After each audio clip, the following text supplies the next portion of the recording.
परों को खोल जमाना उड़ान देखता है, जमी पे बैठ के तू क्या आसमान देखता है। Hello and good evening to all of you. मैं अमन वर्मा स्वागत करता हूं आप सभी का आपके अपने फेवरेट, आपके अपने पसंदीदा YouTube channel apex board academy पे।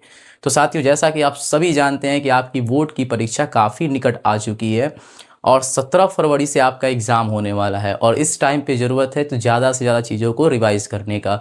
तो अपेक्स बोर्ड एकेडमी की टीम आपके लिए 17 फरवरी को जो हिंदी का पेपर होने वाला है, तो हिंदी के पेपर के लिए आपके गद्य खंड, जैसा कि आप सभी देख रहे हैं हमारे थंबनेल पे, गद्य खंड जिसमें आपको 12 चैप्टर्स देखने को मिलेंगे। आज हम एक क्लास में आपके गद्य खंड के जितने भी 12 पार्ट हैं, आपके गद्य खंड में 12 पार्ट है, उन सभी का निचोड़ आपके सामने रखने वाले हैं। पूरी संभावना रहेगी कि अगर ऑब्जेक्टिव सवाल आपके एग्जाम में आते हैं तो पूरी हमारी ये संभावना रहेगी, पूरी कोशिश रही है कि हाँ, इसी स्लाइड में से आपके एग्जाम में देखने को मिलेगी। तो चलिए बिना देरी किए स्टार्ट करते हैं आज का सेशन।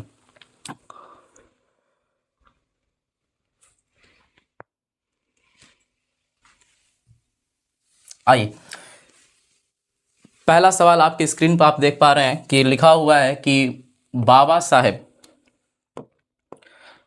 साहेब भीमराव अंबेडकर का जन्म किस राज्य में हुआ था।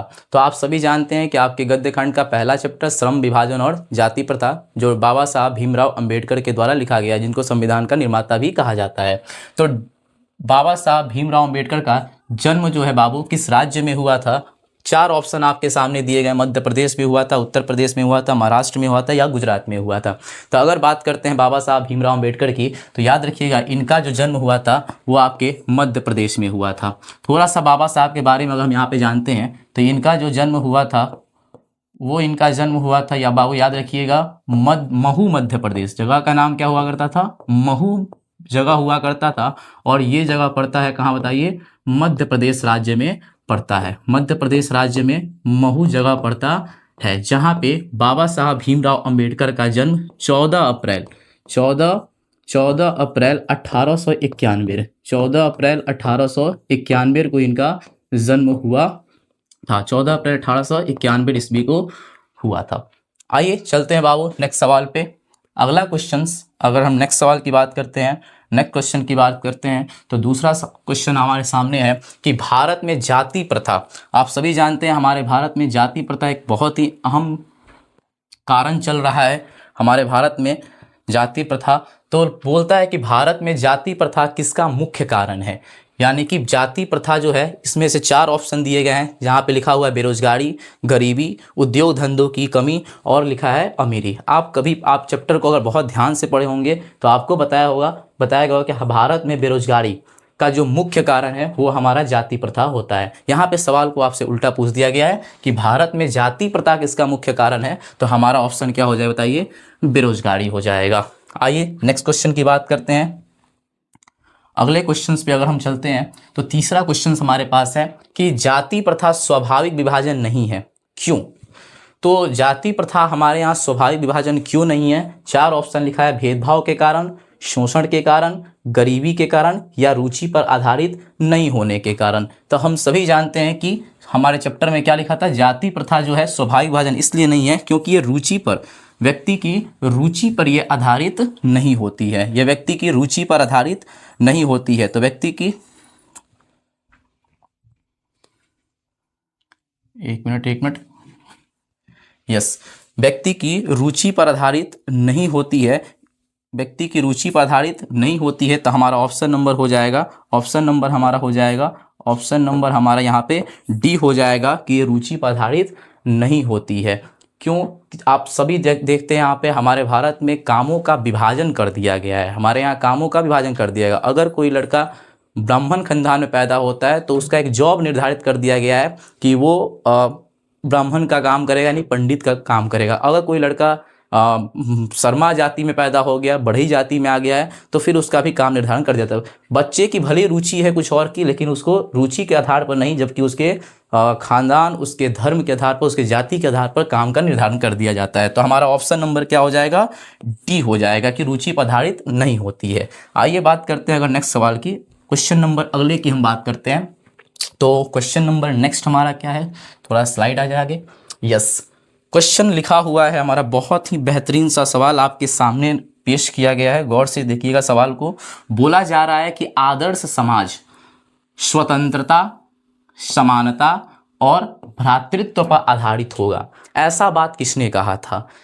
तो ऑप्शन है मैक्स मूलर, बाबा साहब भीमराव अंबेडकर, बिरजू महाराज, या फिर क्या बताइए हमारे अज्ञे जी। तो याद रखिएगा हमारा जो आदर्श समाज है वो स्वतंत्रता पे, समानता पे, जहाँ पे हर वर्ग के लोग, हर व्यक्ति वो चाहे छोटा हो या बड़ा हो एक समान उसको देखा जाएगा। भ्रातृत्व, भ्रातृत्व का मतलब होता है भाईचारा, जहाँ पे हर लोग भाईचारे के रूप में रहते हैं, ऐसा विचार देने वाले हमारे बाबा साहब भीमराव अंबेडकर हुआ करते थे। तो ऑप्शन नंबर क्या हो जाएगा? बी हो जाएगा। आइए बात करते हैं नेक्स्ट क्वेश्चंस की, फटाफट चलेंगे क्योंकि आज पूरे चैप्टर्स का हम लोग क्या करने वाले हैं, निचोड़ करने वाले हैं, जहाँ पे आपको लगभग 100 के आसपास इसमें क्वेश्चंस रखे गए हैं, जहाँ पे एक पार्ट में हम लोग पूरे गद्य कंठ को समाप्त करेंगे।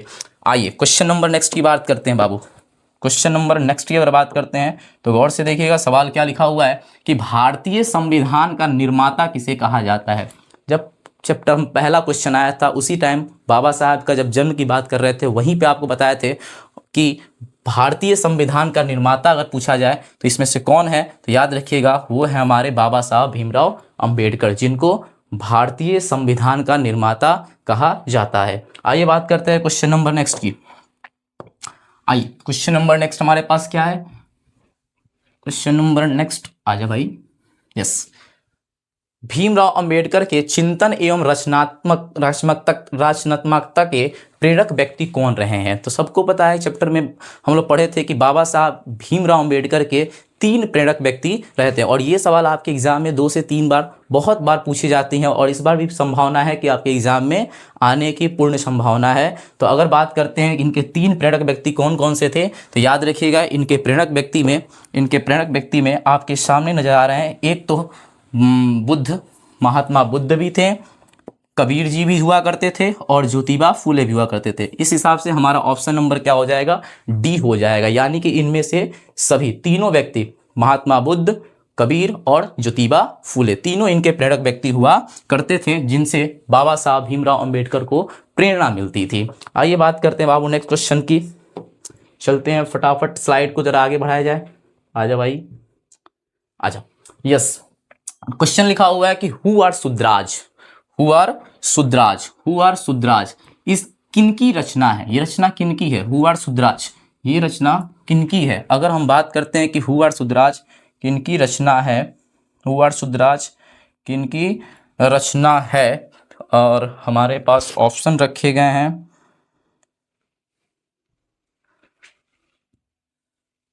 एक मिनट आजा भाई आजा। यस, हु आर सुद्राज किनकी रचना है? ऑप्शन दिया गया है, भीमराव अंबेडकर की रचना है, या अमरकांत जी की रचना है, महात्मा गांधी की रचना है, या फिर यतीन्द्र मिश्र की रचना है। तो अगर बात करते हैं हम बाबा साहब भीमराव अंबेडकर की, तो इनकी कुछ रचनाएं जो बहुत ही इंपॉर्टेंट है और आपके एग्जाम में पूछी जाती हैं। तो याद रखिएगा इनके इंपॉर्टेंट रचनाएं में एक हमारा है हु आर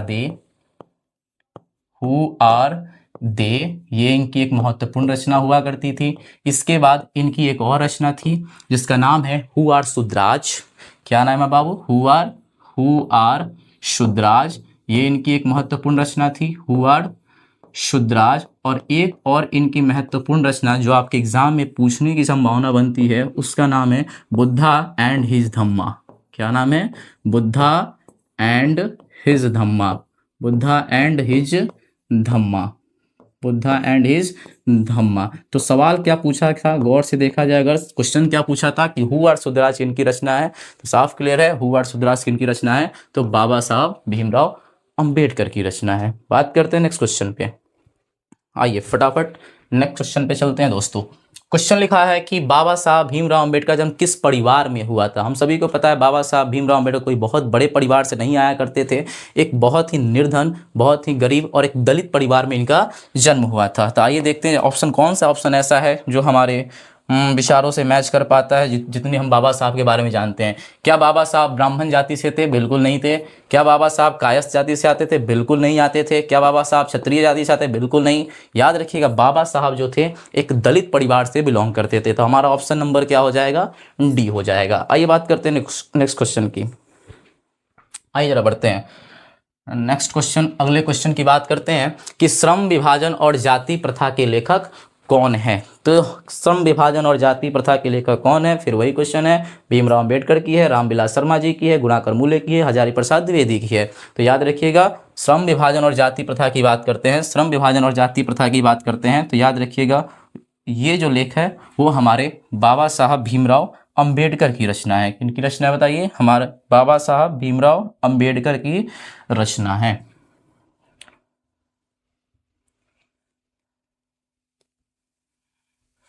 बाबा साहब भीमराव अंबेडकर की रचना है श्रम विभाजन और जाति। आइए बढ़ते हैं अपने नेक्स्ट क्वेश्चन पे बाबू। अगर नेक्स्ट क्वेश्चन हम देखा जाए यहाँ पे कि क्वेश्चन नंबर नेक्स्ट हमारे पास क्या है, तो गौर से देखिए हमारे पास नेक्स्ट क्वेश्चन क्या लिखा हुआ है कि भीमराव अंबेडकर का जन्म कब हुआ था। 4 ऑप्शन दिए गए हैं और हम लोग स्टार्टिंग में पढ़े थे बाबा साहब भीमराव अंबेडकर का जन्म 14 अप्रैल 1891 को हुआ था। उस हिसाब से हमारे ऑप्शन क्या हो जाएंगे, गौर से देखिए, उस हिसाब से हमारे ऑप्शन क्या हो जाएंगे, चेक करो भाई किस ऑप्शन में रखा गया है। 14 अगस्त को बिल्कुल नहीं हुआ था, 14 अप्रैल 1891 को इनका जन्म महू के मध्य प्रदेश में हुआ था बाबू। नेक्स्ट क्वेश्चन में बढ़ते हैं जरा आगे। आइए क्वेश्चन नंबर नेक्स्ट की बात करते हैं। अगर क्वेश्चन नंबर नेक्स्ट की बात करते हैं तो हम लोग अब आ चुके हैं अपने पार्ट नंबर 2 पे, दूसरे चैप्टर पे हम लोग आ चुके हैं। नाम है इसका 20 के दांत। क्या नाम है भैया? 20 के दांत नाम है बाबू इसका।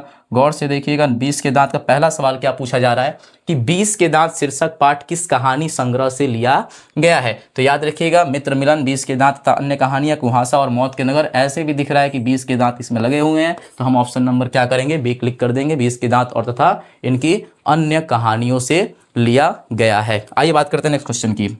अगर सवाल नंबर नेक्स्ट की बात करते हैं बाबू, क्वेश्चन नंबर नेक्स्ट की हम बात करते हैं। अगर क्वेश्चन नंबर नेक्स्ट की बात करते हैं तो लिखा है मदन किसका बेटा था। तो मदन किसका बेटा था, हम लोग चैप्टर में पढ़े थे कि मदन जो था सेन साहब के फैक्ट्री में किरानी हुआ करता था, उसका नाम गिरधर हुआ करता था। क्या नाम था उसका? गिरधर था। उसी गिरधर का बेटा हुआ करता था, कौन बताइए?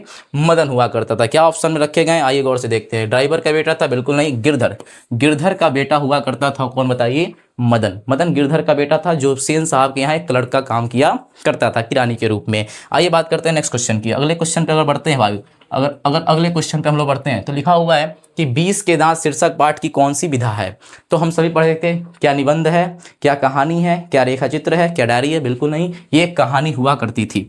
क्या हुआ करती थी? एक कहानी है जो 20 के दांत हम लोग पढ़े हैं, एक कहानी हुआ करती है।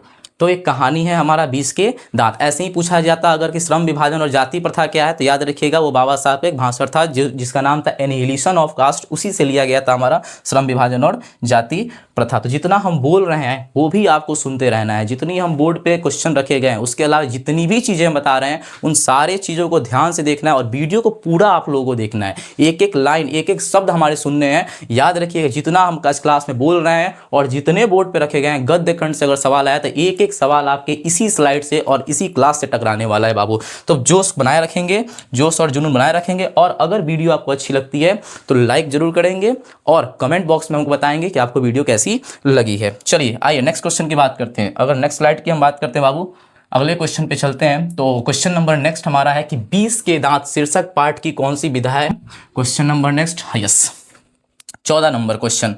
14 नंबर क्वेश्चन क्या लिखा हुआ है कि मदन के लिए क्या खाना मामूली बात थी। तो सवाल देख के ऐसा लग रहा है कि कुछ खाने वाला चीज़ है। नहीं भाई, मदन के लिए क्या खाना बहुत मामूली सी बात हुआ करती थी। तो याद रखिएगा, मदन गिरधर का बेटा हुआ करता था, तो उसके लिए दुत्कार खाना बिल्कुल नहीं, प्यार खाना नहीं, मार खाना। यस, गिरधर के लिए मार खाना कोई स्पेशल बात नहीं, एक मामूली सी बात थी। वो डेली पिटाया करता था अपने मम्मी से, अपने खास करके अपने पापा से वो पिटाया करता था। तो उसके लिए क्या आम बात हुआ करती थी, क्या मामूली सी बात थी, तो मार खाना मामूली सी बात थी। आइए बात करते हैं नेक्स्ट क्वेश्चन की कि मदन क्वेश्चन नंबर नेक्स्ट बात करते हैं अपने क्वेश्चन नंबर 16 की। अगर 16 नंबर क्वेश्चन की बात करते हैं, अगर 16 नंबर क्वेश्चन की बात करते हैं तो बोला जा रहा है कि सेन साहब की कार की कीमत कितनी थी। कई बार एग्जाम में आपके मैट्रिक की बोर्ड परीक्षा में कई बार पूछा गया है कि सेन साहब के कार की कीमत कितनी थी, 7,500 थी, 8,500, 9,500 या 7.5 लाख। तो लाख तक तो बात ही नहीं पहुंचती थी। याद रखिएगा सेन साहब की कार की कीमत 7,500 हुआ करती थी। Option number A for Aman sir is the correct answer. आइए बात करते हैं बाबू नेक्स्ट क्वेश्चन की। अगर हम नेक्स्ट क्वेश्चन की बात करते हैं, अच्छा एक और बात यहाँ से एक और सवाल पूछी जाती है कि सेन साहब के गाड़ी का कलर क्या था। जो जिस कार की हम बात कर रहे हैं, इस कार का आपसे अगर रंग पूछ दिया जाए तो याद रखिएगा इनके कार का रंग ब्लैक कलर का हुआ करता था, काले कलर की इनकी कार हुआ करती थी। आइए बात करते हैं क्वेश्चन नंबर नेक्स्ट की, तो ये भी याद रखिएगा। चलिए क्वेश्चन नंबर नेक्स्ट की आइए बात करते हैं क्वेश्चन नंबर 17 की। तो बाबू लिखा हुआ है कि सेन साहब की आंखों का तारा कौन था। हम सभी जानते हैं कि सेन दंपति को, जैसा कि हम सभी ने पाठ में पढ़ा था कि सेन दंपति को 5 लड़कियां हुआ करती थी और 5 लड़कियां बहुत ही सुशील हुआ करती थी। उन 5 बेटियों के बाद तब जाके एक ढलती उम्र में इनको एक बेटा नसीब में आया था। तो उनके आंखों का तारा बाबू याद रखिएगा एक मुहावरा भी है जिसका मतलब होता है सबसे प्यारा। तो उनकी आंखों का तारा कौन था, तो उनका खुद का बेटा हुआ करता था। क्या उनकी कार थी? बिल्कुल नहीं, खोखा। याद रखिएगा बंगाल में बेटे को खोखा कहा जाता था। तो लड़के को खोखा और लड़कियों को खोखी। तो उनका खोखा उनके लिए बहुत ज़्यादा प्यारा हुआ करता था। ये बात करते हैं क्वेश्चन नंबर नेक्स्ट की बात करते हैं। अगर अगले क्वेश्चन की बात करते हैं तो बहुत ध्यान से पढ़िएगा बाबू क्या लिखा हुआ है क्वेश्चन।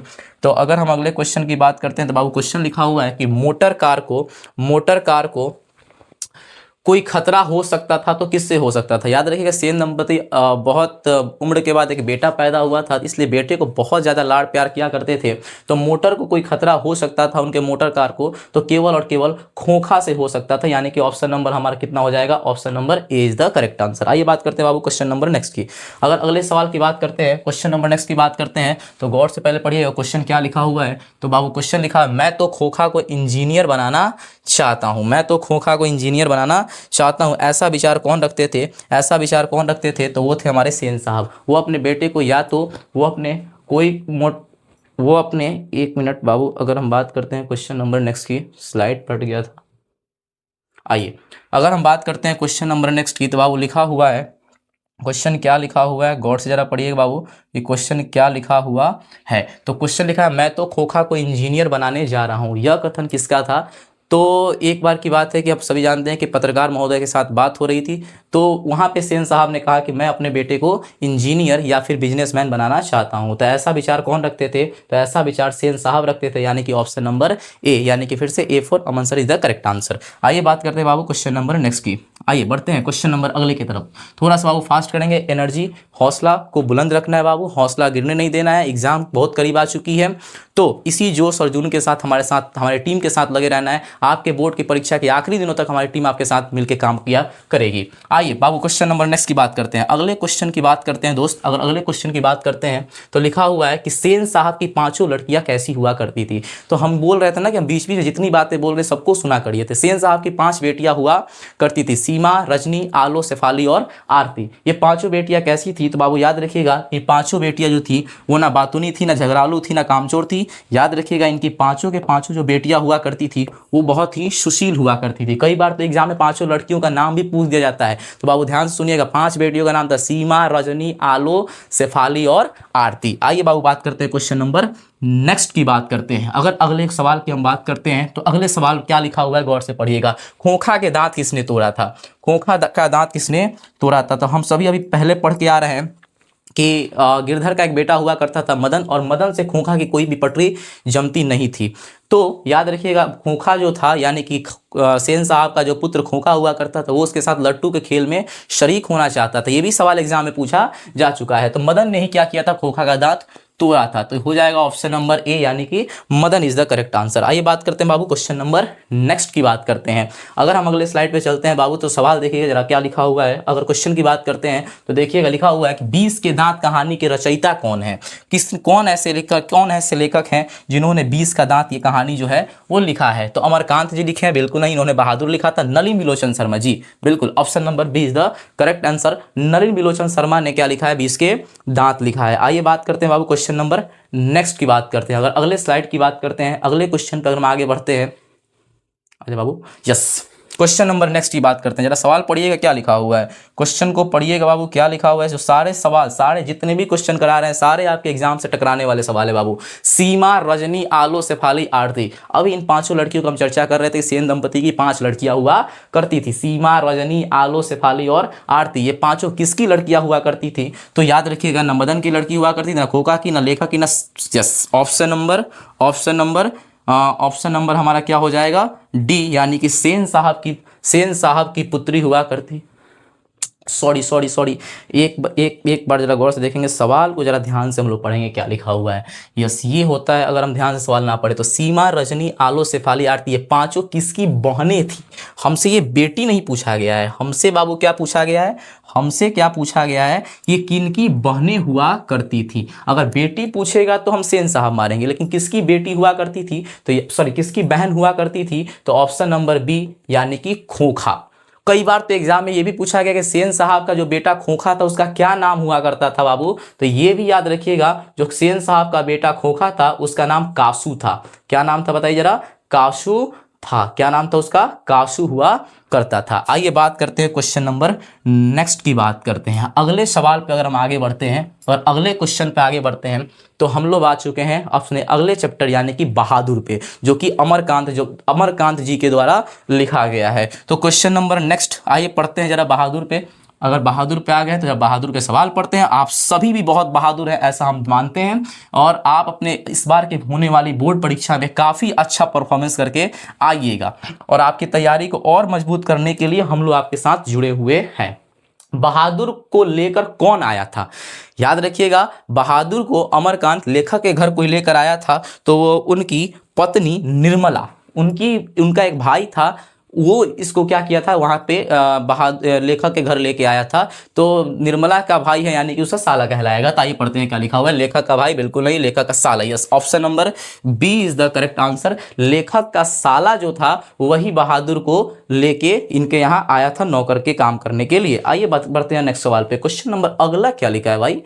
क्वेश्चन नंबर 25 बढ़ते हैं जरा। क्वेश्चन नंबर 25 पे बहादुर का पूरा नाम क्या हुआ करता था? आप सभी जानते हैं, जितने लोग मॉडल सेट या फिर क्वेश्चन बैंक लगाते हैं सब लोग देखे हुए हैं। कई बार ये सवाल पूछा गया था कि बहादुर का पूरा नाम क्या हुआ करता। क्या शेख बहादुर था, दिल बहादुर था, राम बहादुर था, तेज बहादुर था? याद रखिएगा, बहादुर जब पहली बार लेखक के घर आया था तो पूछा गया था कि तुम्हारा नाम क्या है, तो इसने अपना नाम बताया था, मेरा नाम दिल बहादुर है। लेकिन आगे चलकर हम लोग कहानी पढ़े थे कि निर्मला जो थी धीरे धीरे करके इसके नाम में से दिल को क्या कर दी थी, उड़ा दी थी, और ये केवल बहादुर रह गया था। आइए बात करते हैं क्वेश्चन नंबर नेक्स्ट की बात करते हैं। क्वेश्चन नंबर अगर अगले की बात करते हैं, क्वेश्चन नंबर अगले की बात करते हैं। मित्र मिलन शीर्षक कहानी संग्रह किसकी रचना है? नलिनी लोचन शर्मा की है, हजारी प्रसाद द्विवेदी की है, रामविलास शर्मा जी की है, या फिर अमरकांत जी की है? तो ये भी सवाल आपके बोर्ड में पूछा जा चुका है।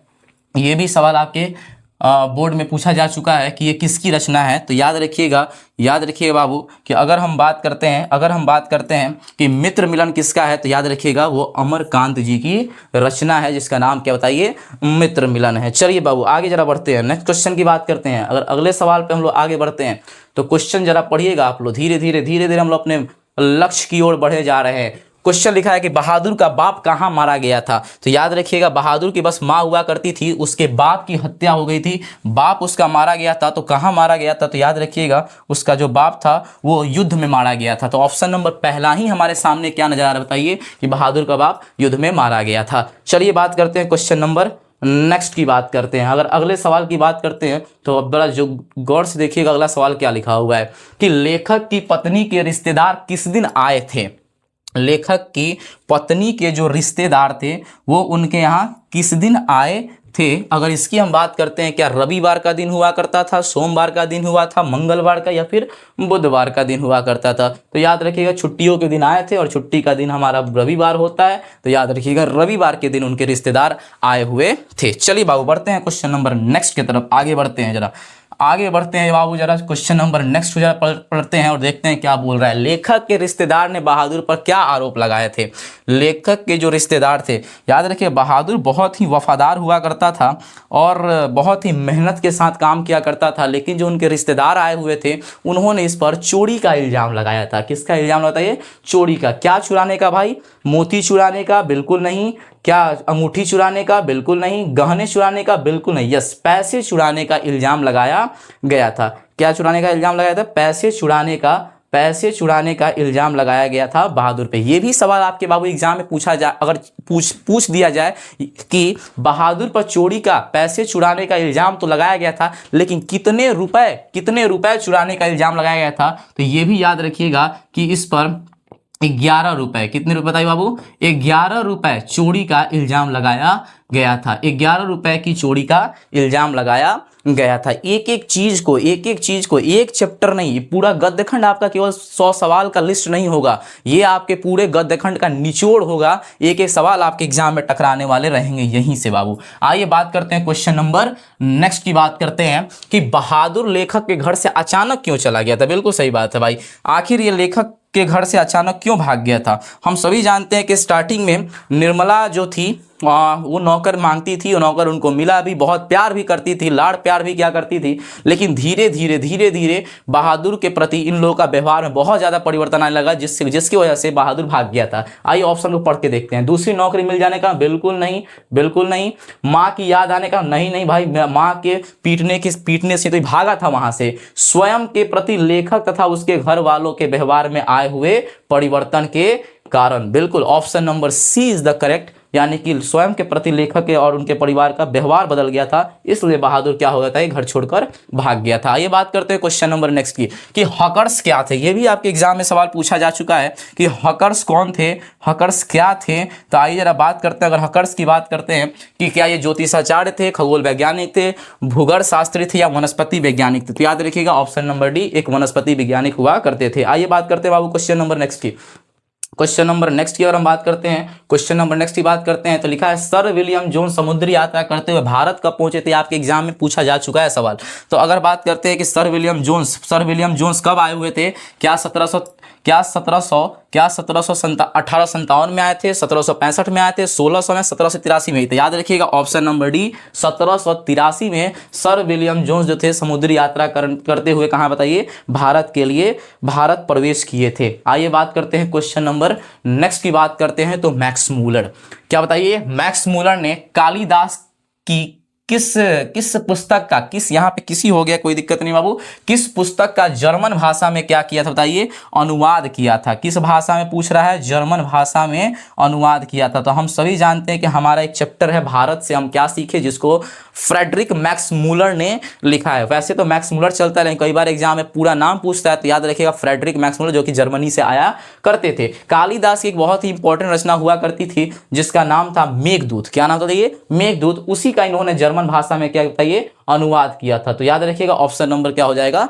सी, मेघदूतम हो जाएगा बाबू। चलते हैं थोड़ा सा नेक्स्ट क्वेश्चन बढ़ते हैं आगे। अगला क्वेश्चन की बात करते हैं तो लिखा है किस गवर्नर जनरल के समय 172 दारिश नामक सोने से घड़ा मिला था। तो हम सभी को पता है कि सवाल कितना इंपॉर्टेंट है, आपके एग्जाम में कई बार पूछा गया है कि कौन सा ऐसा गवर्नर जनरल था जिसको 172 दारिश नामक सोने से भरा घड़ा मिला था। तो याद रखिएगा उसका नाम हुआ क्या, लॉर्ड डलहौजी था, क्या लॉर्ड कैनिंग था, वारेन हेस्टिंग्स था या लॉर्ड कॉर्नवालिस था। तो याद रखिएगा वो हमारा वारेन हेस्टिंग्स हुआ करता था। कौन था बताइए बाबू, वारेन हेस्टिंग्स हुआ करता। अबे तुम काहे क्लिक हो गए, वारेन हेस्टिंग्स हुआ करता था जिसको वाराणसी के पास मिला था। ये भी एग्जाम में सवाल पूछा जाए कि ये जो 172 दारिश नामक सोना से बड़ा जो घड़ा था वो वारेन हेस्टिंग्स को कहाँ पे मिला था, तो बाबू याद रखिएगा वो मिला था वाराणसी में मिला था। कहाँ मिला था ये, वाराणसी में मिला था। चलिए बाबू क्वेश्चन नंबर नेक्स्ट की बात करते हैं। अगर अगले सवाल की बात करते हैं,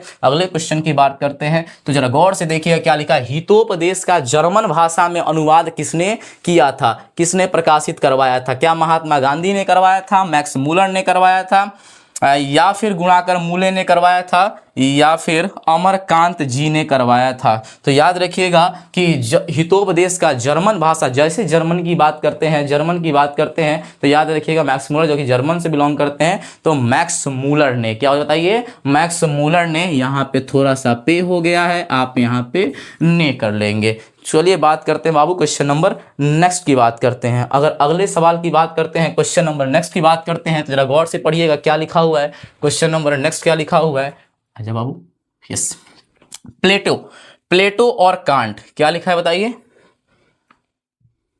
यस, प्लेटो और जो कांट थे, प्लेटो और कांट थे, ये भी आपके एग्जाम में पूछा गया सवाल है कि प्लेटो और जो कांट थे वो क्या थे, क्या वीर थे, महान दार्शनिक थे, नाविक थे या सैनिक थे। तो याद रखिएगा एक ग्रेट फिलोसफर हुआ करते थे, कौन, प्लेटो और कांट। ये भी आपके एग्जाम में पूछे गए सवाल हैं। तो बाबू अगर जो लोग भी अगर अभी तक कुछ नहीं पढ़ पाए हैं, थोड़ी सी भी उनकी तैयारी नहीं है, या फिर जो बच्चे पढ़े भी हैं और चाहते हैं एक अच्छा रिवीजन कर ले, तो बाबू याद रखिएगा एपेक्स बोर्ड एकेडमी चैनल को सब्सक्राइब कर लीजिए, और अगर वीडियो अच्छी लगे जरूर लाइक करिएगा और सारे सवाल देखिएगा। तो आपके एग्जाम में टकराने वाले सवाल आपको हम देख जाएंगे। कोई कुछ नहीं पढ़ा था, केवल इतना पढ़ के चल जाओ, उसके ऑब्जेक्टिव सारे बन जाएंगे। चलिए बाबू नेक्स्ट क्वेश्चन की बात करते हैं, क्वेश्चन नंबर नेक्स्ट की बात करते हैं। अगर अगले क्वेश्चन की बात करते हैं तो स्वामी विवेकानंद ने वेदांतियों का वेदांती किसे कहा था। तो स्वामी विवेकानंद ने अगर बात करते हैं कि वेदांतियों का वेदांती किसे कहा था, वेदांतियों का वेदांती किसे कहा था, क्या सरोजिनी नायडू को कहा था, बिल्कुल नहीं। डॉक्टर कलाम को कहा था, तो याद रखिएगा बिल्कुल नहीं। क्या राजा राम मोहन राय को कहा था, बिल्कुल नहीं। आपका ऑप्शन नंबर क्या हो जाएगा, सी, मैक्स मूलर। मैक्स मूलर को स्वामी विवेकानंद ने वेदांतियों का वेदांती कहा था। कई बार सवाल ये उलट कर पूछा जाता है कि मैक्स मूलर को वेदांतियों का वेदांती किसने कहा था, तो हम क्या बोलेंगे, स्वामी विवेकानंद बोलेंगे। सवाल को बहुत ध्यान से पढ़िएगा, सवाल में क्या पूछा जा रहा है। आइए बात करते हैं क्वेश्चन नंबर नेक्स्ट की। अगर अगले सवाल की हम बाबू बात करते हैं, अगले सवाल की बात करते हैं, तो फिर पूछा जा रहा है कि मैक्स मूलर जिसका पूरा नाम फ्रेडरिक मैक्स मूलर था, हम लोग पहले भी चर्चा कर चुके हैं कि मैक्स मूलर का जन्म आधुनिक जर्मनी के किस नगर में हुआ था। क्या डेसाऊ में हुआ था, हेसे में हुआ था, बेवरिया में हुआ था, थुरिंगिया में हुआ था। याद रखिएगा इनका जन्म, जो मैक्स मूलर थे उनका जन्म कहाँ पे हुआ था, तो डेसाऊ नामक शहर में हुआ करता था। कई बार एक सवाल पूछा जाता है कि मैक्स मूलर के पिता का नाम क्या था, ये भी सवाल पूछे जा चुके हैं कि इनके पिता का नाम क्या हुआ करता था। तो याद रखिएगा अगर मैक्स मूलर के हम पिता की बात करते हैं तो उनका नाम था विलहेल्म मूलर। क्या नाम था बाबू, तो याद रखिएगा विलहेल्म मूलर नाम था। क्या नाम था, विलहेल्म मूलर हुआ करता था, विलहेल्म मूलर हुआ करता था। तो ये भी याद रखिएगा उनके पिता का नाम क्या था, विलहेल्म मूलर था। चलिए बढ़ते हैं बाबू नेक्स्ट क्वेश्चन पे, अगले सवाल की बात करते हैं, अगले क्वेश्चन की बात करते हैं। तो लिखा हुआ है कि भारत से हम क्या सीखें, भारत से हम क्या सीखें, जो कि हमारे मैक्स मूलर के द्वारा लिखा गया है। हम लोग पहले भी चर्चा किए थे। आइए पढ़ते जा रहे हैं इनके बारे में क्या सवाल पूछे जा रहे हैं, क्या क्वेश्चन पूछे जा रहे हैं कि भारत से हम क्या सीखे के लेखक कौन है। फिर वही बात है, कौन है भाई, टॉल्स्टॉय, बिल्कुल नहीं, मैक्स मूलर हुआ करते थे इसके लेखक।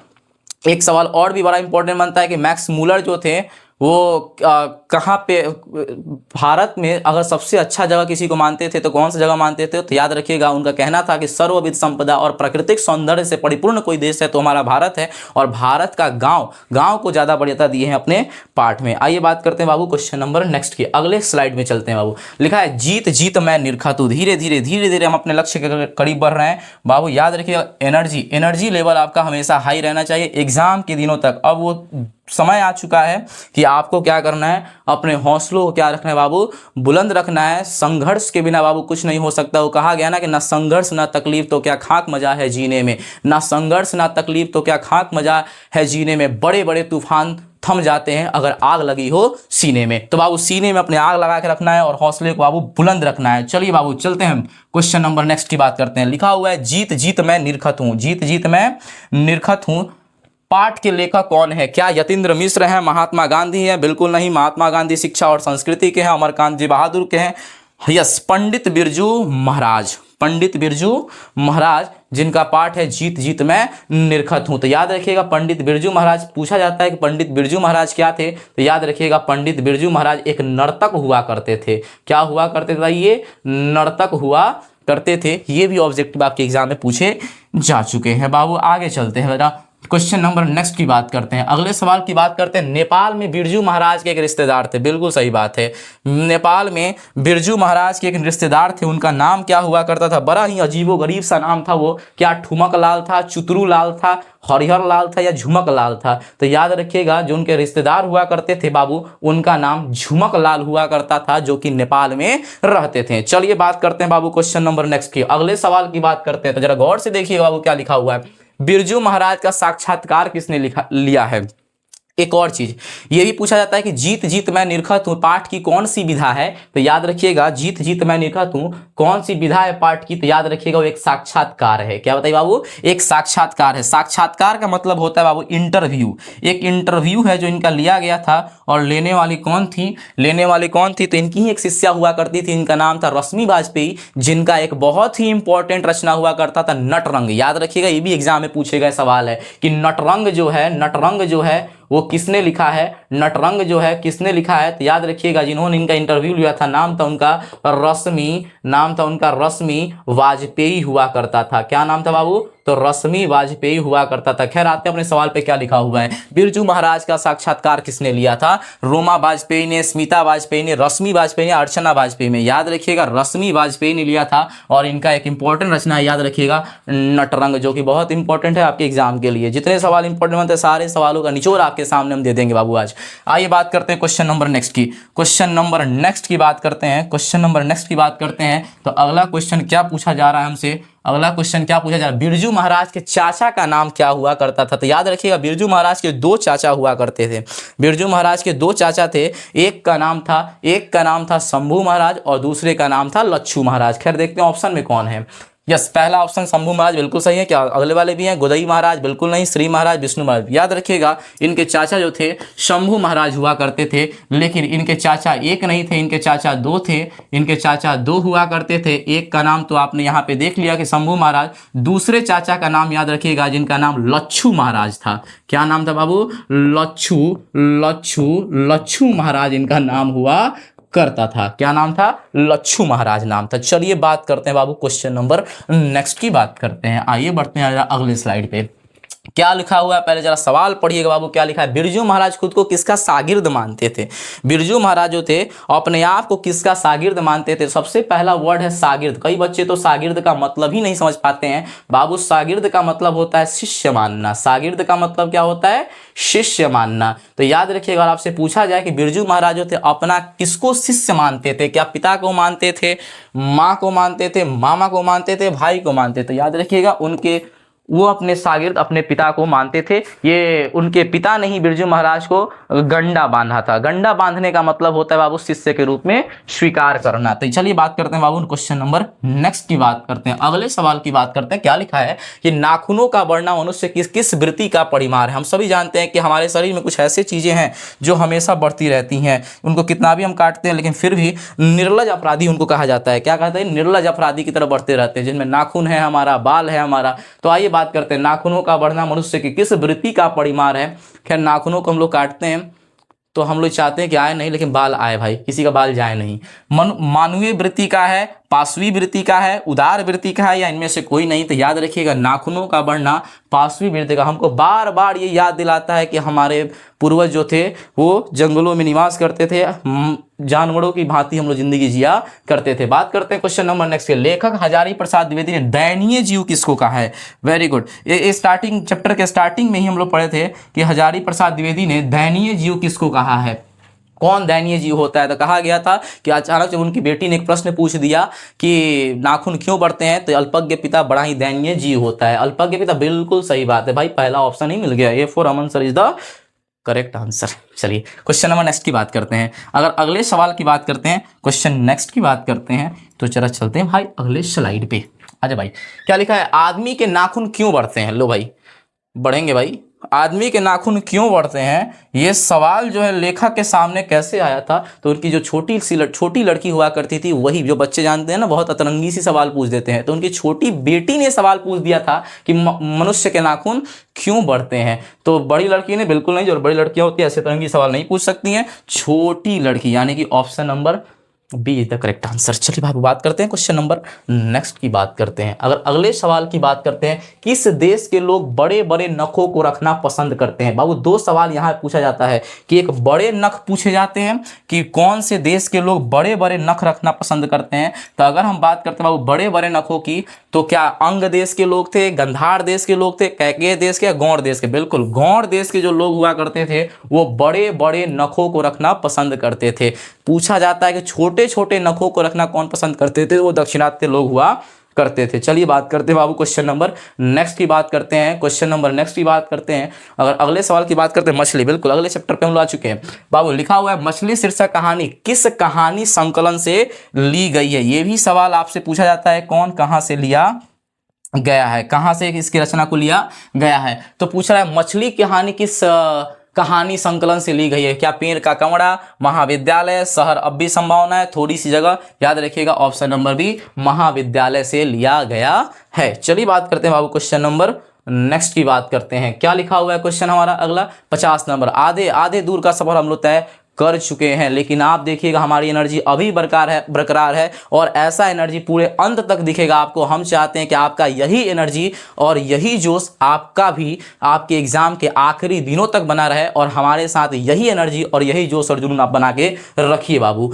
चलिए बात करते हैं क्वेश्चन नंबर नेक्स्ट की। अगर अगले सवाल की बात करते हैं तो जरा गौर से पढ़िएगा बाबू, क्या लिखा हुआ है। संतु, क्या लिखा है बाबू, संतु भीगने से बचने के लिए कहां खड़ा हो गया था। तो हम सभी जानते हैं मछली खरीदने के लिए गए थे, बारिश हो रही थी, तो भीगने से बचने के लिए मकान के नीचे खड़ा हो गया था। घर के नीचे, क्या झोपड़ी के नीचे, बिल्कुल नहीं।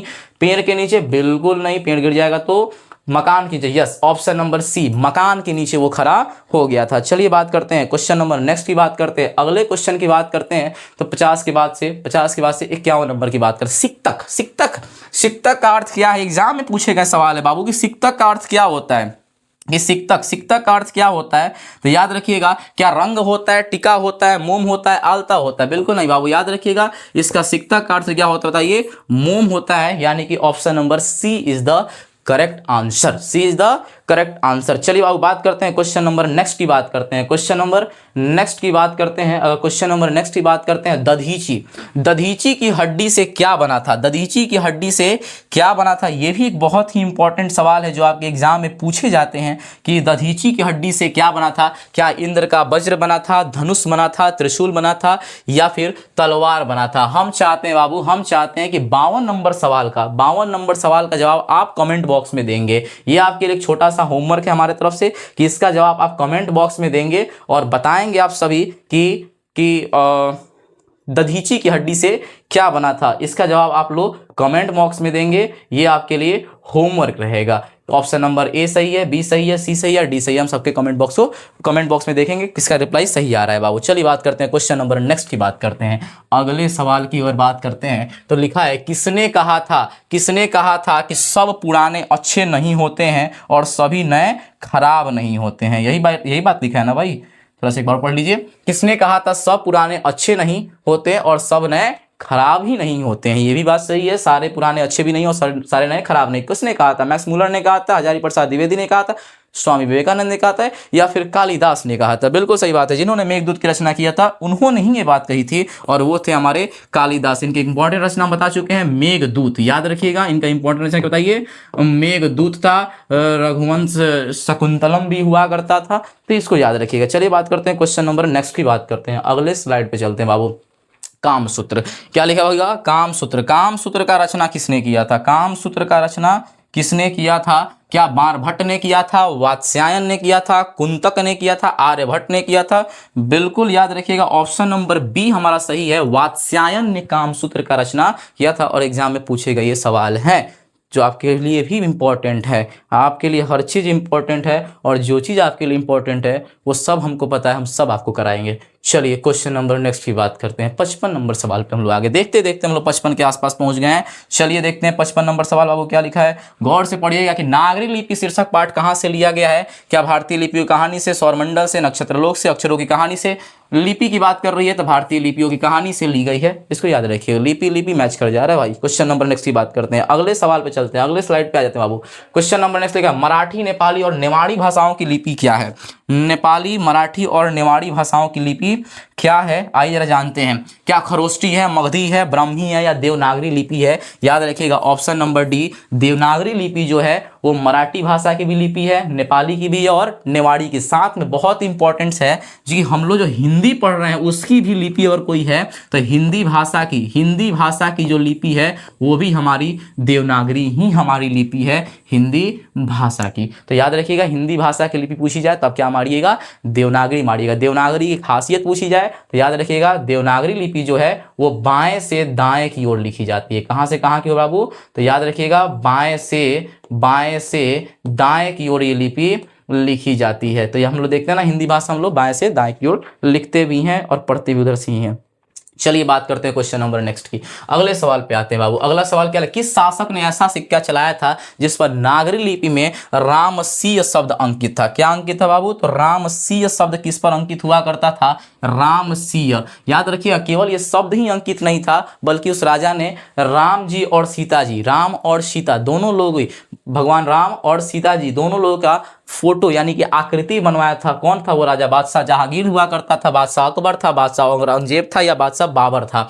याद रखिएगा बादशाह अकबर ने एक ऐसा सिक्का चलाया था जिस पर दोनों की नाम और आकृति हुआ करती थी। आइए बाबू बात करते हैं क्वेश्चन नंबर नेक्स्ट की। अगले सवाल पर अगर चलते हैं कि चंद्रगुप्त मौर्य, चंद्रगुप्त द्वितीय या विक्रमादित्य का व्यक्तिगत नाम क्या हुआ करता था? तो याद रखिएगा ये भी सवाल आपके एग्जाम के लिए बहुत इंपॉर्टेंट होने वाले हैं कि उनका व्यक्तिगत नाम क्या था। क्या बहादुर था? बिल्कुल नहीं। महादेवा था? बिल्कुल नहीं। देव, देव, बिल्कुल देव ही उनका व्यक्तिगत नाम हुआ था। इसकी कहानी भी है ना कि पटना जो चंद्रगुप्त विक्रमादित्य थे उनको देव कहा जाता था और पटना को देवनगर कहा जाता था। इसी पर देवनागरी लिपि का नाम रखा गया था। खैर इसकी कहानी अलग है, लेकिन याद रखिए इनका नाम क्या था? देव ही हुआ करता था। चलिए इनका व्यक्तिगत नाम देव था। अगले सवाल चलते हैं। कर्नाटक प्रदेश का श्रवण बेलगोला स्थान किसका तीर्थ स्थान हुआ करता था? Very good.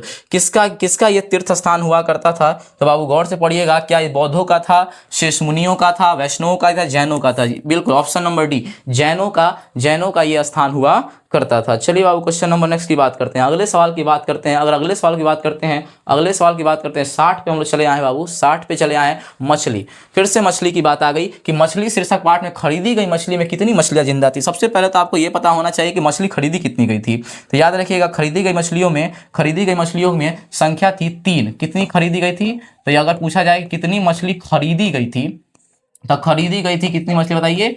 3। लेकिन आपसे पूछा था कि इसमें कितनी जिंदा मछली थी? तो याद रखिए 3 मछलियों में 2 मछली जिंदा थी और 2 मछली जिंदा थी और 1 मछली मरी हुई थी। तो पूछा था कि जिंदा मछली कितनी थी? 2 थी, 3 थी, 4 थी, 5 थी? तो ऑप्शन नंबर ए यानी कि 2 मछली जिंदा हुआ करती थी, यानी कि ऑप्शन नंबर ए। फिर से ए नंबर यानी कि A for Aman sir is the correct answer. आइए बात करते हैं क्वेश्चन नंबर नेक्स्ट की बात करते हैं। मछली 2 जिंदा थी, आपको भी बाबू जिंदा रहना है। याद रखिएगा पूरे क्लास आपको आखिरी तक आपको ये क्लास देखना है। 61 नंबर सवाल क्या लिखा हुआ है गौर से जरा पढ़िएगा। 61 नंबर सवाल क्या लिखा है? अगर हम गौर से पढ़ते हैं 61 नंबर सवाल को, तो लिखा है मछली शीर्षक कहानी में मछली और गोश्त यानी कि मांस मछलियां कौन खाता था? कौन ऐसे थे जो मांस मछलियां खाती थी? तो याद रखिए मछली पार्ट में दीदी बिल्कुल नहीं, पिताजी, माँ या संतु। याद रखिए पिताजी को मांस मछलियां खाने का बड़ा शौक हुआ करता था।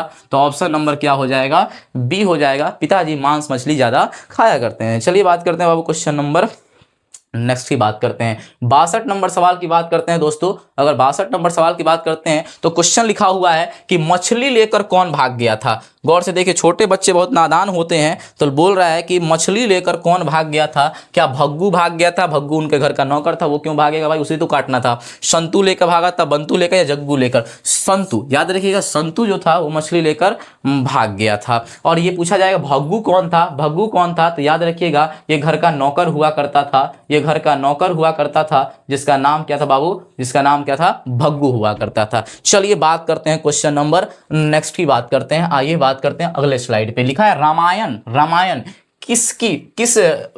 की रचना किस भाषा में है? हमसे क्या बाबू पूछा जा रहा है? भाषा पूछा जा रहा है। क्या पूछा जा रहा है बताइए? भाषा पूछा जा रहा है कि रामायण जो है उसकी जो रचना है वो किस भाषा में है? किस भाषा में है? तो याद रखिएगा रामायण जो है संस्कृत भाषा में है। रामायण जो है संस्कृत भाषा में है। एक मिनट दोस्त, ये भी परेशान करता है हमको। यस, रामायण जो है वो किस भाषा में है? तो याद रखिएगा संस्कृत में, हिंदी में, उर्दू में, अंग्रेजी में। याद रखिएगा संस्कृत भाषा में हुआ करता था। और एक और सवाल, अगर रामायण के बारे में हम लोग चर्चा कर रहे हैं तो फिर ये भी जानना पड़ेगा कि रामायण की जो रचना थी, आखिर रामायण की जो रचना थी वो किसने किया था? तो याद रखिएगा उनका नाम था महर्षि वाल्मीकि। कौन थे बताइए बाबू? तो महर्षि वाल्मीकि हुआ करते थे। रामायण की रचना करने वाले कौन थे बताइए बाबू? तो याद रखिएगा रामायण की रचना महर्षि वाल्मीकि ने किया था संस्कृत भाषा में। चलिए बाबू अगले क्वेश्चन की बात करते हैं। अगर हम अगले क्वेश्चन की बात करते हैं तो लिखा है तमिल, मलयालम, तेलुगु, कन्नड़, ये सारी जो भाषाएं हैं, ये क्या पूछा जा रहा है भाई, ये सारी भाषाएं जो हैं भाषाएं हैं, अच्छा किस कहाँ से, भारत के किस हिस्से की है, उत्तर भारत की है, पश्चिम भारत की है, पूर्वी भारत की है, दक्षिण भारत की है। तो याद रखिएगा इस सारे के सारी जो भाषाएं हैं, सारे के सारी भाषाएं हैं, तमिल हो गया, मलयालम हो गया, ये हमारे नीचे के क्षेत्रों यानी कि दक्षिण भारत की भाषाएं हैं। चलिए बात करते हैं बाबू क्वेश्चन नंबर नेक्स्ट की। अगर अगले सवाल की बात करते हैं दोस्त, अगर अगले सवाल की बात करते हैं, अगले क्वेश्चन की बात करते हैं तो लिखा है मछली शीर्षक कहानी में दीदी का प्रेमी कौन था। बहुत अच्छा बात है बाबू, प्रेम की बात चल रही है। क्या लिखा हुआ है भाई, तने गौर से सुनिए कि मछली शीर्षक कहानी में दीदी का एक प्रेमी हुआ करता था। आप सभी को पता है कहानी, जब आप लोग पढ़े होंगे तो आप सभी को पढ़ाया गया होगा कि जब दीदी का जो प्रेमी था, यानी दीदी जो थी रूम में कमरे में बैठ के रो रही थी, तो वो किसके लिए रो रही थी, उसके अपने प्रेमी के लिए। भाई प्रेमी कौन था, संतु था। संतु तो उसका भाई हुआ करता था, महेंद्र का चर्चा ही नहीं, भग्गू तो नौकर था, नौकर कैसे प्रेमी बन सकता है भाई। तो याद रखिएगा ऑप्शन नंबर डी नरेन हुआ करता था। चलिए बात करते हैं क्वेश्चन नंबर नेक्स्ट की। अगले स्लाइड पे चलते हैं बाबू, अगले स्लाइड पे करते चलते हैं। मछली के लिए मसाला कौन पीस रही थी, ये जो पीस रहा था वो खा नहीं रहा था, ये भी याद रखिएगा। मछली के लिए मसाला कौन पीस रही थी, तो याद रखिए घर का काम माँ लोग का जिम्मेवारी बनता है, बहुत ज़्यादा माँ लोग काम करता है बाबू। तो मछली के लिए मसाला कोई पीसने वाली थी, दादी नहीं, दादी का तो चर्चा है, नानी तो थी ही नहीं उसमें, दीदी बिल्कुल, दीदी तो रो रही थी अपने प्रेमी के लिए, रो रही थी ना। ऑप्शन नंबर डी यानी कि माँ जो थी ना वही क्या कर रही थी, मसाला पीस रही थी, लेकिन माँ खाती नहीं थी, पिताजी खाते थे बस। चलिए क्वेश्चन नंबर नेक्स्ट की बात करते हैं। अगले स्लाइड पे चलते हैं बाबू, 67 हो गया। 68 नंबर, बहादुर से मार खाकर भैंस भागी भागी किसके पास चली आई थी। बहादुर से मार खाकर भैंस जो थी भागे भागे किसके पास चली आई थी, तो याद रखिएगा बहादुर के माँ के पास चली आई थी। ऑप्शन में क्या लिखा है, पड़ोसी के पास। पड़ोसी के पास का है भागोगे, बहादुर के माँ के पास, यानी कि ऑप्शन नंबर बी। दो ऑप्शन और देख लीजिए, लेखक के पास, चरवाहे के पास, बिल्कुल नहीं। ऑप्शन नंबर क्या हो जाएगा, बी हो जाएगा, बहादुर की माँ के पास। क्वेश्चन नंबर 69 पे आ गए दोस्त। बहादुर शीर्षक पाठ के लेखक में बड़े लड़के का नाम क्या हुआ करता था, तो याद रखिएगा यही बड़ा लड़का था जो उससे नौकर की तरह काम करवाया करता था, तो उसका नाम था सुमित। अरे ये तो हमारे डायरेक्टर सर है, इनका तो ये तो थे नहीं उसमें, श्याम बिल्कुल नहीं, किशोरा बिल्कुल नहीं, नवीन। देखो भाई ऑप्शन में थोड़ा सा गलती है, यहाँ पे किशोरा हो गया है। खैर इस किशोरा को थोड़ा सा इसको कटिएगा, किशोरा नहीं नाम हुआ करता था, उसका नाम किशोर हुआ करता था। क्या नाम था बताइए उनके बड़े लड़के का, लेखक अमरकांत जी के बड़े लड़के का नाम क्या था बताइए, किशोर था। क्या नाम था बाबू, किशोर था। कोई बात नहीं, थोड़ा सा आगे बढ़ते हैं हम लोग।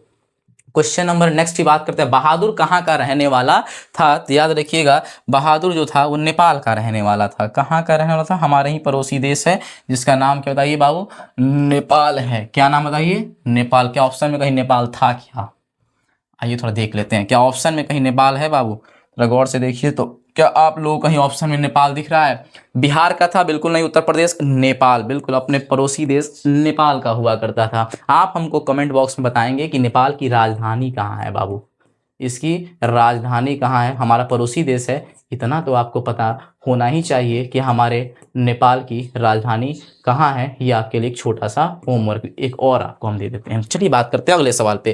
क्वेश्चन नंबर नेक्स्ट की बात करते हैं, 70 नंबर था, 52 नंबर था। चलिए बात करते हैं क्वेश्चन नंबर नेक्स्ट की बात करते हैं। बहादुर कितने वर्ष का था, कितने वर्ष का बहादुर हुआ करता था, 10-11 वर्ष का था, 12-13 वर्ष का था, 9-10 वर्ष का था, 13-14 वर्ष का था। बहुत ही करीब ऑप्शन है हमारे पास। याद रखिएगा कि बहादुर की अगर उम्र पूछी जाए कि बहादुर कितने साल का हुआ करता था, तो याद रखिएगा ऑप्शन नंबर बी, बहादुर 12-13 साल का एक बच्चा हुआ करता था। चलिए बात करते हैं, लेकिन हाँ काम बहुत ज्यादा करता था भाई।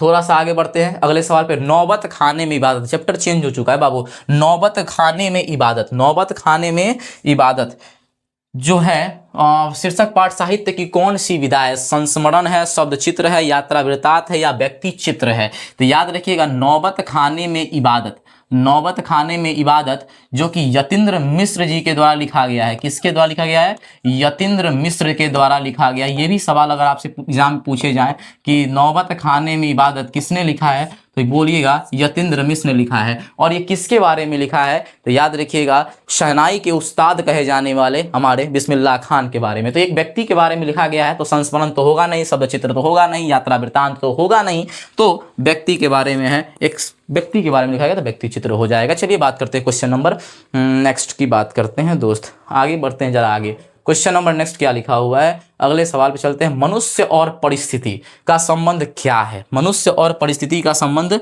क्या है? तो याद रखिएगा, मनुष्य और परिस्थिति दोनों सापेक्षा होती है, मित्रवत होती है, मित्रवत नहीं, निरपेक्ष होती, द्वंद्वात्मक, बिल्कुल सही बात है, द्वंद्वात्मक हुआ करती है। मनुष्य और परिस्थिति का संबंध कैसे बताइए? द्वंद्वात्मक है। आइए बात करते हैं क्वेश्चन नंबर नेक्स्ट की बात करते हैं। परंपरा का ज्ञान किनके लिए आवश्यक है? ये सवाल तो 2 नंबर में पूछे जाते हैं और ऑब्जेक्टिव में भी पूछे जा चुके हैं और पूछे जाने की संभावना भी बनी रहती है। चलिए बात करते हैं कि क्या है भाई, जो लकीर के फकीर हैं, बिल्कुल नहीं। जो उपयोगी साहित्य की रचना करे, बिल्कुल नहीं। यस, जो लकीर के फकीर न होकर क्रांतिकारी, बिल्कुल ये शब्द याद रखिए बाबू, क्रांतिकारी साहित्य की रचना करना चाहते हैं, उनके लिए परंपरा का ज्ञान क्या बताइए? बिल्कुल आवश्यक है। और आपके लिए तो इसका ज्ञान आवश्यक है क्योंकि आपको तो एग्जाम देने वाले हैं।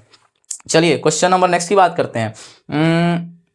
जारशाही, ये तो आपका हिस्ट्री का भी टॉपिक है ना बाबू, कि जारशाही कहाँ थी? तो पूरा प्रचलित सवाल है कि ना फ्रांस में थी, ना चीन में थी, ना जापान में थी। ऑप्शन नंबर ए रूस में हुआ करती थी। जारशाही कहाँ थी? तो बाबू रूस में थी, सोवियत रूस में जारशाही हुआ करता था। आइए बाबू बात करते हैं क्वेश्चन नंबर नेक्स्ट की बात करते हैं। अरब देश में फूंक कर बजाए जाने वाले वाद्य यंत्र जिसमें नाड़ी नड़कट या रीड का प्रयोग होता था, उसे क्या कहते थे? नय कहते थे, लय कहते थे, सम कहते थे, इनमें से कोई नहीं। याद रखिएगा ऑप्शन नंबर ए, उसे नय कहा जाता है, नय कहा जाता है। Option number A is the correct answer. आइए बात करते हैं बाबू क्वेश्चन नंबर नेक्स्ट की। बिस्मिल्लाह खान, जिनको शहनाई का उस्ताद भी कहा जाता है, शहनाई वादक थे और इन्हें शहनाई का उस्ताद कहा जाता है। इनके बारे में क्या सवाल है, जरा पढ़ते हैं। बिस्मिल्लाह खान और शहनाई, बिल्कुल बिस्मिल्लाह खान का नाम है और शहनाई नहीं, ऐसा हो नहीं सकता है। के साथ किस मुस्लिम पर्व का नाम जुड़ा हुआ है? तो क्या शब मिराज है, या फिर रमजान है, उल फितर है, या मुहर्रम है? बिल्कुल बाबू याद रखिएगा, तो ऑप्शन नंबर डी मुहर्रम, जो कि एक शोक पर्व के नाम से भी जाना जाता है। मुहर्रम क्या बताइए? तो एक शोक का पर्व है। क्या किसका पर्व बताइए? शोक का पर्व है, जो कि अगर इसका काल पूजा कितने दिनों का होता है, तो याद रखिएगा ये मुस्लिम पर्व 10 दिनों का एक शोक के रूप में इस पर्व को मनाया जाता है। चलिए बात करते हैं क्वेश्चन नंबर नेक्स्ट की बात करते हैं। बढ़ते हैं जरा अगले स्लाइड पे। क्या 78 के आसपास बाबू हम लोग पहुंच चुके हैं। क्वेश्चन नंबर 78 क्या है? नसीहत शब्द का क्या अर्थ है? क्या लालसा है, शिक्षा है, शिष्ट तरीका है, या आराम है? तो याद रखिएगा किसी को नसीहत देने का मतलब होता है शिक्षा देना। चलिए बात करते हैं बाबू क्वेश्चन नंबर नेक्स्ट की। अगले सवाल की बात करते हैं। अगर अगले सवाल की बात करते हैं, रसूलन बाई, वेरी गुड। दो बहनें जो बिस्मिल्लाह खान के लिए प्रेरणा बनी थी, दो बहनें जो बिस्मिल्लाह खान के लिए प्रेरणा बनी थी। आइए जरा उन 2 बहनों का पहले नाम जान लेते हैं। वो 2 बहनें कौन थी जो बिस्मिल्लाह खान के लिए प्रेरणा बनी थी? 2 बहनें जो इनके लिए प्रेरणा बनी थी बाबू, एक का नाम था रसूलन बाई, क्या नाम था बाबू?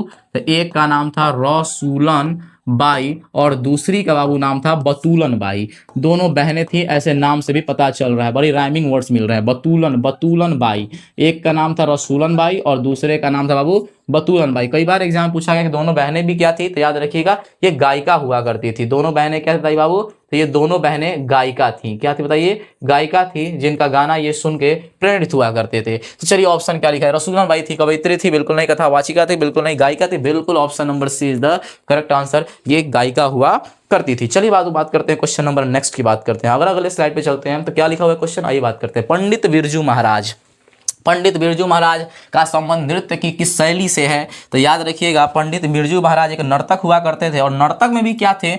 भारतनाट्यम करते थे, कथक करते थे, कुचिपुड़ी करते थे, या इनमें से कोई नहीं? तो याद रखिएगा बिरजू महाराज जी कथक किया करते थे। क्या करते बताइए? कथक किया करते थे। एक और सवाल पूछा जाता है कि बिरजू महाराज कितने साल के थे? तो इनके पिता की मृत्यु हो गई थी, तो 9.5 साल के थे जब इनके पिता की मृत्यु हो गई थी। और अपने पिता के साथ इनका आखिरी प्रोग्राम कहीं हुआ करता था। कहाँ हुआ था? तो मैनपुरी में हुआ करता था। जगह का बाबू आप लोग नाम याद रखेंगे। कहाँ पे हुआ था? तो मैनपुरी में था। चलिए बात करते हैं, जब बिरजू महाराज के बाबूजी की मृत्यु हुई तो बिरजू महाराज कितने साल के थे? क्वेश्चन आ गया ना बाबू वाला, कि जब बिरजू महाराज के पिताजी की मृत्यु हुई थी तो बिरजू महाराज कितने साल के थे? 10.5 साल के थे, 12.5 साल के थे, 11.5 साल के थे, या 9.5 साल के थे?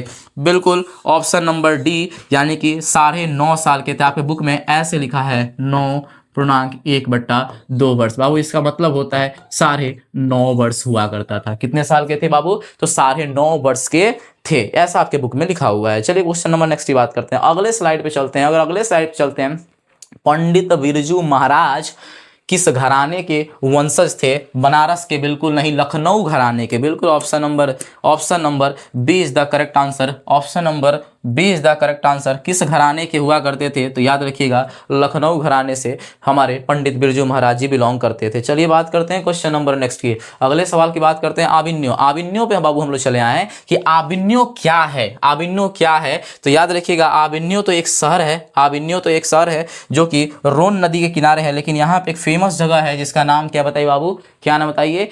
एक ईसाई मठ है जिसका नाम ला सतरुज हुआ करता है। खैर यहाँ पे देखते हैं क्या आविन्यो क्या है, ईसाई मठ है, ठीक है, ला सतरुज है, वहाँ पे मंदिर, मस्जिद, बौद्ध विहार, नहीं ये तीनों नहीं। इस ऑप्शन के हिसाब से बाबू एक शहर है, लेकिन हम लोग ऑप्शन नंबर ए ईसाई मठ मार के चल सकते हैं। चलिए बाबू क्वेश्चन नंबर नेक्स्ट की बात करते हैं। अगले सवाल पे चलते हैं। क्या लिखा है अगले सवाल कि बिलन्नो और आविन्यो के बीच में कौन सा नदी है? बिलोन्नो, कई बार तो बिलोन्नो का अर्थ भी पूछ देता है, तो इस पर हम लोग बाद में चर्चा करेंगे। पहले थोड़ा सवाल देख लेते हैं कि बिलोन्नो और आविन्यो के बीच में कौन सी नदी है?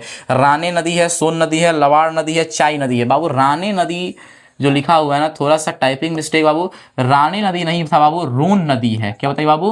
रोन नदी है। क्या बताइए बाबू? रोन नदी है। तो रोन नदी के किनारे ये आविन्यो शहर बसा हुआ है। बिलोन्नो, कई बार पूछा जाता है बिलोन्नो क्या है, तो बिलोन्नो बाबू याद रखिएगा, जो बिलोन्नो आपको यहाँ पे नजर आ रहा है, जो बिलोन्नो आपको नजर आ रहा है, तो बिलोन्नो क्या है? तो बाबू एक छोटा सा गाँव हुआ करता था। क्या हुआ करता था बाबू? तो एक छोटा सा गांव हुआ करता है जिसका नाम बताइए बिलोन्नो है। क्या बताइए बाबू? एक छोटा सा गांव जिसका नाम बताइए बाबू बिलोन्नो है। क्या बाबू? बिलोन्नो है। चलिए बात करते हैं क्वेश्चन नंबर नेक्स्ट की। अगले स्लाइड पे चलते हैं। क्या बाबू लिखा हुआ है? गौर जरा पढ़िए क्वेश्चन।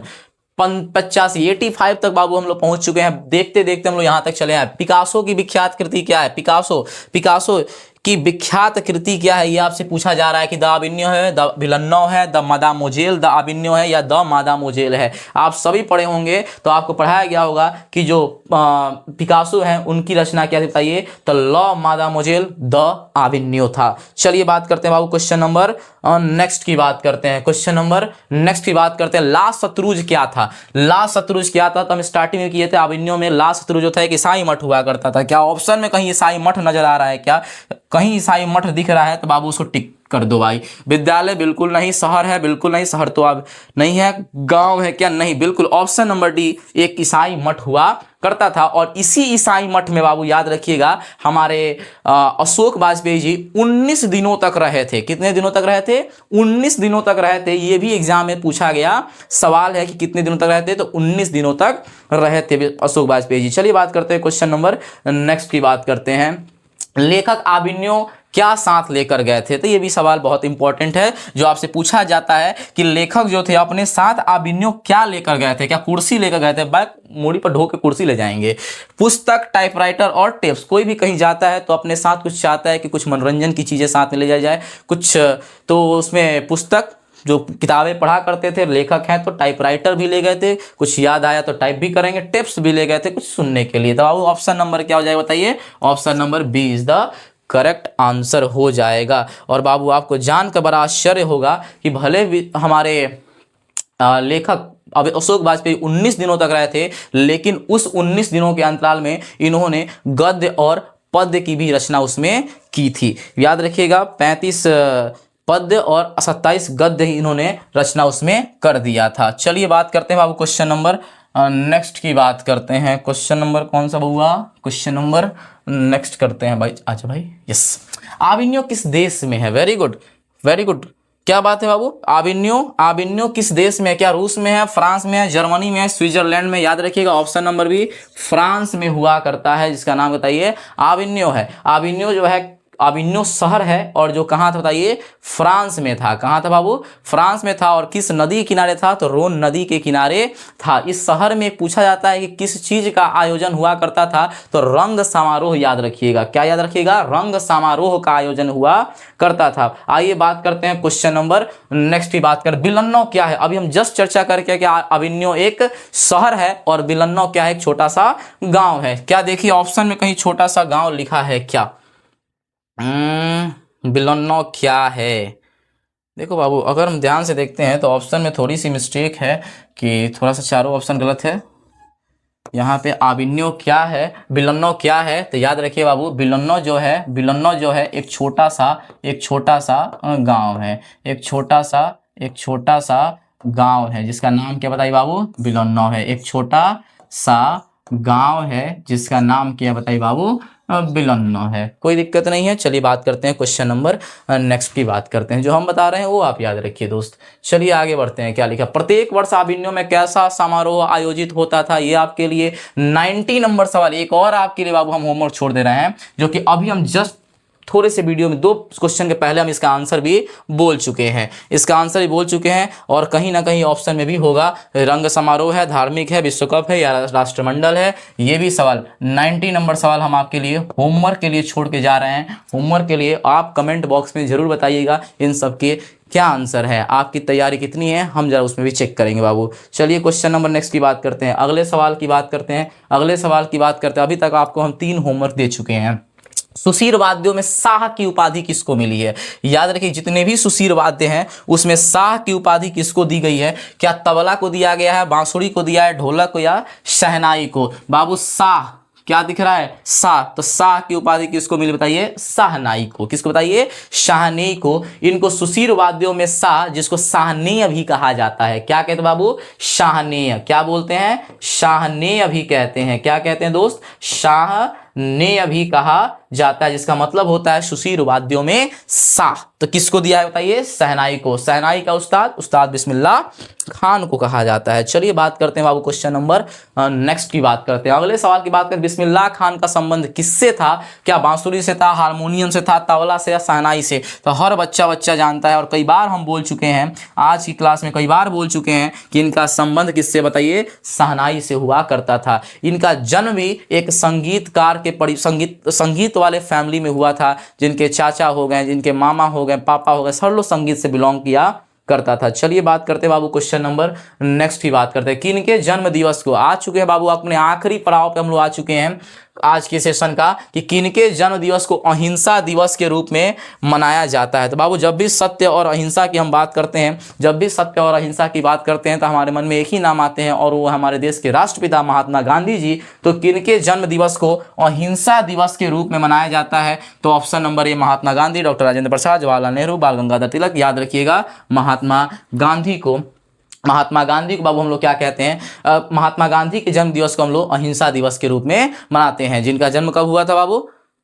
2 अक्टूबर 1869 को। चलिए बात करते हैं अगले सवाल की। क्वेश्चन नंबर, कई बार तो जनरली पूछा जाता है आपके एग्जाम में। चलिए क्वेश्चन नंबर, मेरा ख्याल है कि अगर व्यक्ति का चरित्र निर्माण करने में हम सफल हो जाएंगे तो समाज अपना काम अपने आप क्या कर लेगा? संभाल लेगा। एक व्यक्ति अगर अच्छा हो जाए, व्यक्तियों से ही हमारा समाज बनता है बाबू, व्यक्ति से ही क्या बनता है बताइए? समाज बनता है। तो अगर व्यक्ति ही अच्छा हो जाएगा तो समाज अपने आप अच्छा हो जाएगा। ऐसा किसका मानना था? भीमराव अम्बेडकर जी का मानना था, रामधारी सिंह दिनकर का, महात्मा गांधी का या सुमित्रानंदन पंत का? तो याद रखिएगा ऐसा मानना किसका था? तो हमारे महात्मा गांधी जी का मानना था कि अगर हम क्या करें, व्यक्ति का क्षेत्र निर्माण कर दे तो समाज अपना काम अपने आप संभाल लेगा। चलिए बात करते हैं क्वेश्चन नंबर नेक्स्ट। 95 तक बाबू हम लोग पहुंच चुके हैं कि गांधी जी को महात्मा की उपाधि किसने दिया था? गांधी जी को महात्मा कहे किसने बुलाया था? राजा राम मोहन राय ने बुलाया था, विवेकानंद ने, रविंद्रनाथ टैगोर ने या ईश्वर चंद्र विद्यासागर ने? तो याद रखिएगा option number C, Rabindranath Tagore ने, जो कि हमारे देश के राष्ट्रगान जन गण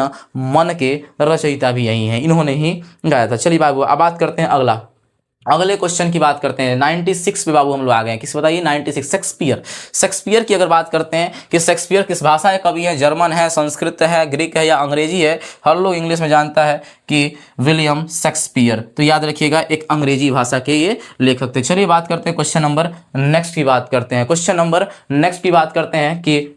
नेक्स्ट हमारा क्या है? तो टॉल्स्टॉय कौन थे? हिंदी लेखक थे, अंग्रेजी लेखक थे, रूसी लेखक थे या फिर फ्रेंच लेखक हुआ करते थे? तो याद रखिएगा टॉल्स्टॉय जो थे एक रूसी लेखक हुआ करते थे। आइए बाबू बात करते हैं क्वेश्चन नंबर 98 की बात करते हैं। 98 की बात करते हैं कि 98 में क्या लिखा है कि दक्षिण अफ्रीका से गांधी जी भारत कब लौटे थे? तो याद रखिए गांधी जी 1914 तक दक्षिण अफ्रीका में रहे थे और 1893 से लेकर 1914 तक, यानी कि 21 वर्ष का उनका पूरा जीवन कहाँ बीता जीता था बताइए? साउथ अफ्रीका में। वैसे बीच में 1-2 बार आए भी थे, लेकिन 1893 से लेकर 1914 तक। ये कब वापस आए थे, भारत लौट कर आए थे? तो याद रखिएगा, इनके भारत आने का डेट क्या हुआ करता था? इनके भारत आने का डेट क्या हुआ करता था? क्या 1914 में आए थे, 1915 में, 1918 में या 1916 में आए थे? तो बाबू याद रखिएगा, गांधी जी जो थे भारत कब लौट कर आए थे? तो 1915 में लौट कर आए थे। इस बार का हिस्ट्री का जो एग्जाम हुआ था बाबू क्लास 12th वालों की, उसमें भी ये सवाल पूछा गया था कि गांधी जी भारत कब लौटकर आए थे? तो 1915 में आए थे। और किसके बुलाने पर आए थे?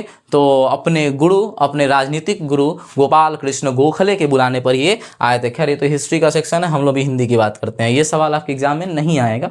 चलिए बात करते हैं क्वेश्चन नंबर नेक्स्ट की बात करते हैं। 99 के आसपास हम लोग पहुंच चुके हैं। किसी को आउट नहीं होना है, 100 आउट ऑफ 100 करने भाई। कि आध्यात्मिक शिक्षा से गांधी जी का क्या तात्पर्य है? तो गांधी जी का आध्यात्मिक शिक्षा से क्या तात्पर्य था? गांधी जी आध्यात्मिक शिक्षा पर ज्यादा जोर दिया करते थे। क्या हृदय की शिक्षा, व्यवहारिक शिक्षा, तकनीकी शिक्षा, व्यापारिक शिक्षा? याद रखिएगा ऑप्शन नंबर ए हृदय की शिक्षा हुआ करती थी। चलिए बाबू बात करते हैं क्वेश्चन नंबर आखिरी और 100 नंबर क्वेश्चन क्या है? गौर से जरा देखिएगा बाबू, ध्यान पूर्वक देखिएगा कि आपका 100 नंबर क्वेश्चन क्या है कि महात्मा गांधी का जन्म कब हुआ था? महात्मा गांधी का जन्म कब हुआ था? तो अगर महात्मा गांधी की जन्म की बात करें 2 अक्टूबर 1889, 2 अक्टूबर 1869, 2 अक्टूबर 1930 या 2 अक्टूबर 1883, याद रखिएगा ऑप्शन नंबर बी 2 अक्टूबर 1869 को इनका जन्म हुआ था। और अगर हम बात करते बाबू कि अगर आपके एग्जाम में ये पूछ दिया जाए कि इनकी मृत्यु कब हुई थी, अगर आपसे इनकी मृत्यु पूछ दी जाए बाबू, अगर आपसे इनकी मृत्यु पूछ दी जाए कि महात्मा गांधी जी का मृत्यु कब हुआ था, तो याद रखिएगा इनकी मृत्यु 30 जनवरी, कितने बाबू बताइए? 30 जनवरी 1948 ईस्वी को हुआ था। कब बताइए बाबू? 30 जनवरी 1948 ईस्वी को दिल्ली में नाथूराम गोडसे के द्वारा इनको गोली मार के इनकी हत्या कर दी गई थी। वैसे गांधी जी का एक और बात पूछा जाता है, इनके कुछ इंपॉर्टेंट नाम भी हैं जो इनके प्रचलित नाम हैं, जिनके नाम से इनको बुलाया जाता है। महात्मा से रविंद्रनाथ टैगोर ने बुलाया था, वैसे अपने गांधी जी को बापू और राष्ट्रपिता भी कहा जाता है।